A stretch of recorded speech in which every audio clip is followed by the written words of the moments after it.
giustizia non c'è mai per un figlio che perde i genitori e penso che non ci sarà mai fino a che ci sarà la mia vita, insomma. C'è un prima e un dopo Gorgo al Monticano. Prima di tutto per loro, Daniele Pellicciardi e la sua famiglia, che giustizia, nonostante le condanne, non l'avranno mai veramente. Ma c'è un prima e un dopo Gorgo anche per tutti, per il Veneto, per la Marca. Il 21 agosto 2007 è una cesura, perché è forse da quel giorno che il non sentirsi più sicuri in casa è diventata una sensazione netta che nessuno è più riuscito a scrollarsi di dosso.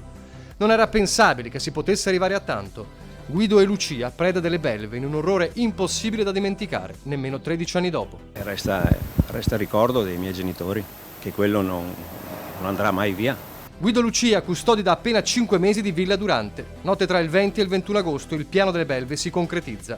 Il basista, 18enne Alin Bogdaneanu, è al lavoro, fa l'operaio. È stato lui a fornire tutte le indicazioni a Naim Stafa e Arthur Lesce, entrambi 33enni, che sorprendono la coppia nella dépendance per farsi dire dove sono le chiavi della villa e i codici della cassaforte, che i poveri coniugi non conoscono.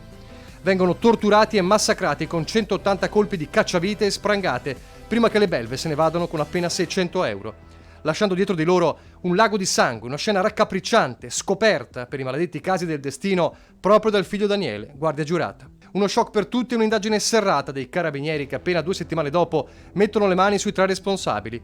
In un drammatico sopralluogo, Arthur Lesci ripercorre assieme agli inquirenti quella notte di violenza inaudita. La borsetta dov'era? Là.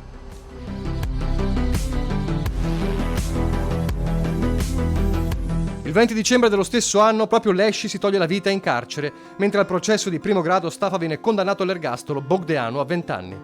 In secondo grado conferma dell'ergastolo e 18 anni per il romeno, ma la Cassazione annulla la sentenza facendo ripetere il processo di appello.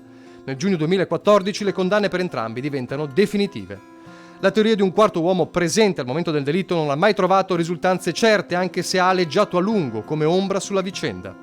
13 anni dopo resta un segno indelebile per Daniele, che ancora oggi non riesce ad avvicinarsi a quella villa e che per gli assassini ha poche parole. Non provo nulla perché so solo che i miei genitori sono lì e loro sono ancora vivi, insomma, che siano come siano, comunque sono ancora vivi.